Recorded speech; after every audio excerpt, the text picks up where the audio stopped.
에스겔서 4장 1절부터 17절 말씀입니다. 너 사람아, 너는 이제 힐벽돌을 한 장 가져다가 내 앞에 놓고 한 성읍 곧 예루살렘을 그 위에 새겨라. 그 다음에 그 성읍에 포위망을 쳐라. 그 성읍을 공격하는 높은 사다리를 세우고 흙 언덕을 쌓고 진을 치고 성벽을 부수는 무기를 성 둘레에 설치하여라. 너는 또 철판을 가져다가 너와 그 성읍 사이에 철벽을 세워라. 그 도성을 포위하고 지켜보아라. 내가 그 도성을 포위하고 있거라. 이것이 이스라엘 족속에게 보여주는 징조다. 너는 또 왼쪽으로 누워서 이스라엘 족속의 죄악을 내 몸에 지고 있거라. 옆으로 누워있는 날 수만큼 너는 그들의 죄악을 떠맡아라. 나는 그들이 범죄한 횟수대로 내 날수를 정하였다. 그러니 내가 390일 동안 이스라엘 족속의 죄악을 떠맡아야 할 것이다. 이 기간을 다 채운 다음에는 내가 다시 오른쪽으로 누워서 유다 족속의 죄악을 40일 동안 떠맡고 있거라. 나는 너에게 1년을 하루씩 계산하여 주었다. 너는 이제 예루살렘의 포위망을 응시하면서 내 팔을 걷어붙이고 그 성읍을 심판하는 예언을 하여라. 내가 너를 줄로 묶어서 내가 갇혀있는 기한이 다 찰 때까지 내가 몸을 이쪽 저쪽으로 돌려 눕지 못하도록 하겠다. 너는 밀과 보리와 콩과 팥과 조와 귀리를 준비하여 한 그릇에 담고 그것으로 빵을 만들어 내가 옆으로 누워있는 390일 동안 내내 먹어라. 너는 음식을 하루에 20세겔씩 달아서 시간을 정해놓고 먹어라. 물도 되어서 하루에 6분의 1 흰씩 시간을 정해놓고 따라 마셔라. 너는 그것을 보리빵처럼 구워서 먹되 그들이 보는 앞에서 인분으로 불을 피워서 빵을 구워라. 주님께서 또 말씀하셨다. 내가 이스라엘 자손을 다른 민족들 속으로 내쫓으면 그들이 거기에서 이와 같이 더러운 빵을 먹을 것이다. 그래서 내가 아뢰었다. 주 하나님, 저는 이제까지 저 자신을 더럽힌 일이 없습니다. 어려서부터 지금까지 저절로 죽거나 물려 죽은 짐승의 고기를 먹은 적이 없고 부정한 고기를 제 입에 넣은 적도 없습니다. 그러자 주님께서 나에게 말씀하셨다. 좋다. 그렇다면 인분 대신에 쇠똥을 쓰도록 허락해준다. 너는 쇠똥으로 불을 피워 빵을 구워라. 주님께서 또 나에게 말씀하셨다. 사람아, 내가 예루살렘에서 사람들이 의지하는 빵을 끊어버리겠다. 그들이 빵을 달아서 걱정에 쌓인 채 먹고 물을 데워서 벌벌 떨며 마실 것이다. 그들은 빵과 물이 부족하여 누구나 절망에 빠질 것이며 마침내 자기들의 죄악 속에서 말라 죽을 것이다. 네, 샬롬. 오늘도 말씀 앞에 나오신 여러분들을 축복합니다. 여러분, 선지자는 어떤 사람들이었을까요? 구약에는 선지자가 참 많이 등장하는데요. 선지자는 앞의 일을 내다보고 또 예견하는 사람, 또는 하나님으로부터 계시를 받아 하나님의 뜻과 섭리를 전하는 사람을 의미합니다. 대언자라고 할 수 있죠. 즉 이들은 하나님의 뜻을 어떻게 해석하였다기보다는 하나님이 이 선지자들에게 주시는 실제적인 말씀을 공포하는, 선포하는 자들이었다는 것입니다. 그러나 선지자는 단순히 말로만 하나님의 말씀을 대언했던 자들은 아닙니다. 호세아서를 보면 하나님께서는 호세아에게 음란한 여자를 맞아 음란한 자녀를 낳으라고 말씀하셨습니다. 이 말씀에 따라 호세아는 고멜이라는 여인과 결혼을 하여 자식들을 낳죠. 이 고멜이라는 여인은 음란한 여인이라는 수식어에 걸맞게 계속 집을 나가서 다른 남자들과 음행을 하는 음란한 모습을 보여줍니다.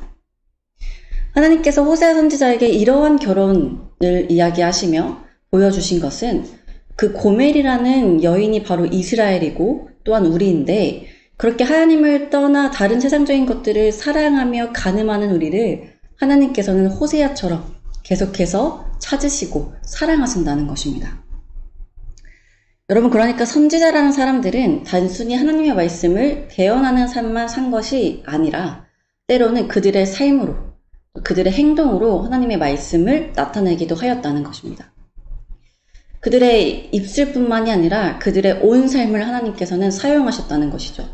오늘 에스겔서를 보면 에스겔 선지자 역시 단순한 말이 아니라 그의 몸으로 하나님의 뜻을 보여주고 있는 것을 알 수 있습니다. 먼저 1절을 보면 하나님께서는 에스겔에게 토판, 즉 벽돌을 가져다 놓고 예루살렘을 그리라고 하십니다. 또한 성을 공격하기 위한 사다리를 세우고 흙으로 언덕을 쌓고 성벽을 무너뜨리기 위한 무기, 공성태를 세우라고 하시죠. 또한 철판으로 철벽을 세워 예루살렘이 강한 군대에 포위된 모습을 표현하게 하십니다. 여러분, 이것은 에스겔에게 예루살렘이 함락될 것을 상징적으로 행동하게 하신 것입니다. 하나님께서 이스라엘 백성을 외면하시겠다는 상징의 표현인 것이죠. 즉 에스겔은 하나님의 말씀에 따라 이스라엘을 향한 하나님의 심판과 진노를 행동으로 예고하였다고 할 수 있습니다. 또한 4절 이하를 보면 에스겔은 이번에 이스라엘 백성들이 당할 고난을 자기 몸으로 보여줍니다. 하나님께서는 이것을 이스라엘 족속의 죄악을 짊어지는 일이라고 표현하시죠.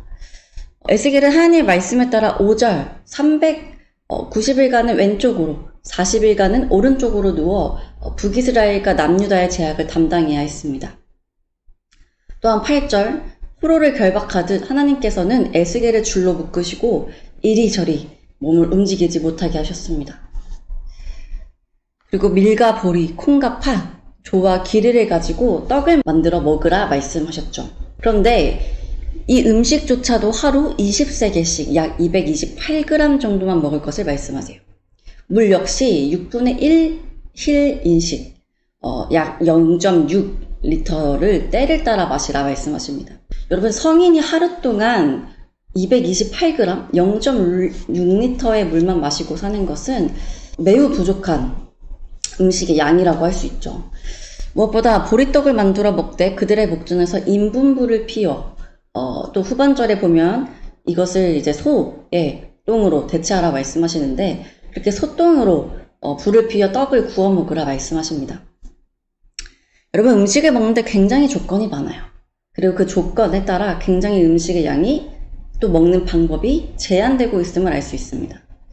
이는 포로들이 제한된 장소에서 제한된 방법으로 음식을 먹을 수밖에 없는 상황을 보여주고 계신 것입니다. 그 말씀이 바로 13절이죠. 흩어버릴 이스라엘 자손이 거기서 이같이 부정한 떡을 먹으리라. 또한 음식을 20세겔씩 6분의 1흰씩 먹었던 것은 16절과 17절. 하나님께서는 이스라엘 백성들의 양식을 끊어 백성이 근심 중에 떡을 달아먹고 두려워 떨며 물을 데워 마시다가 떡과 물이 부족하여 피차에 두려워 떨게 되는 대기근이 닥친 모습을 말씀하고 계십니다. 하나님께서 이처럼 이스라엘 죄악에 이스라엘을 심판하심으로 이스라엘이 이방 나라 가운데 포위당하여 함락되게 되고 또한 나라가 포위되는 그 시기 가운데 대기근을 내리실 것이라고 말씀하고 있는 것입니다. 이 모든 것들을 에스겔은 말로써 전한 것이 아니라 그의 몸으로 문서 보여주었다는 것이죠.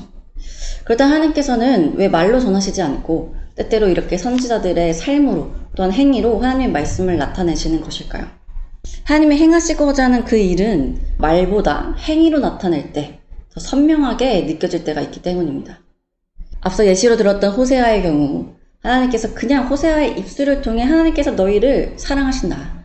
너희가 하나님을 떠나 간음하여도 회개하여 돌아오면 사랑하실 것이다 라고 말로만 얘기했다면 하나님의 사랑이 그렇게 우리에게 와닿지 않았을 것입니다. 그러나 호세아의 음란한 아내를 통해 우리는 우리의 모습을 고멜에 대입하고 하나님을 호세아에 대입하며 더 깊은 하나님의 마음을 느끼게 되는 것이죠.